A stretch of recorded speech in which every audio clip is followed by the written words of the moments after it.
गेला भाऊ, गेला ना. आता इथे दुसरी टेक्निक भी वापरू शकता. विचार करा कोणती. 22चा स्क्वेअर साऱ्या जगाला माहीत आहे. 484 आहे. तर 484 आणि हे 2 शून्य बरोबर. 0 गुणिला 0 डबल 0 आले. आणि 18चा स्क्वेअर साऱ्या जगाला माहीत आहे किती किती पक्का.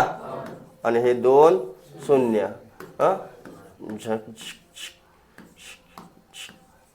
किती आला.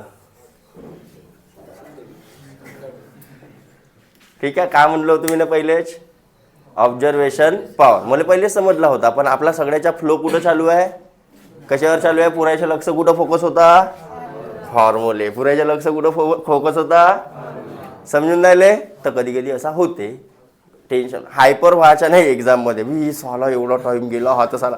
No no no no. झाला तो झाला, चुकला तो चुकला, त्याला बाजूला करायचा. बघा लक्ष द्या. एक्झाममध्ये जेव्हा बी प्रश्न सोडवाल तुम्ही, हार्डली 2 ट्राय. एका प्रश्नावर किती ट्राय, 2 ट्रायच्या वर तर तिसरा ट्राय करायला नको. नाही तर मग तुमचा तो इगो मधामध्ये येऊन जाते. हा एवढा सोपा मला ना येऊन राहिला, खाऊन ना जेवून राहिला. अबे 15-30 गेले ना तुमचे मिनिटं. समजून राहिले का. तो सोपा असो नाही तर कठीण असो, हार्डली 2 ट्राय. नाही यालाच भाऊ राम राम.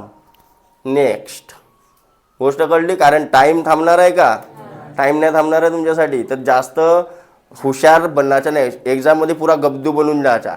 मी बहुत गब्दू आहो, जेवढे मला येतील तेवढे माझ्या नशिबानं चांगले आहे ना. आणि तिथे इगोमध्ये गेल्या नाही, मला पूर्णच सोडवायचे आहेत. हा सोपावाला प्रश्न आहे, असा कसा सुटल. गेला तुमचा टाईम. त्याला रामराम करायच्या बादमध्ये येतो म्हणाच्या. मग जेव्हा पूर्ण झाले आपले अटेम्प्ट, टाईम आहे, तर मग पहिलेपासून जेले रामराम केला होता ना, त्याला नमस्कार करून यायचा मग बादमध्ये. ठीक आहे.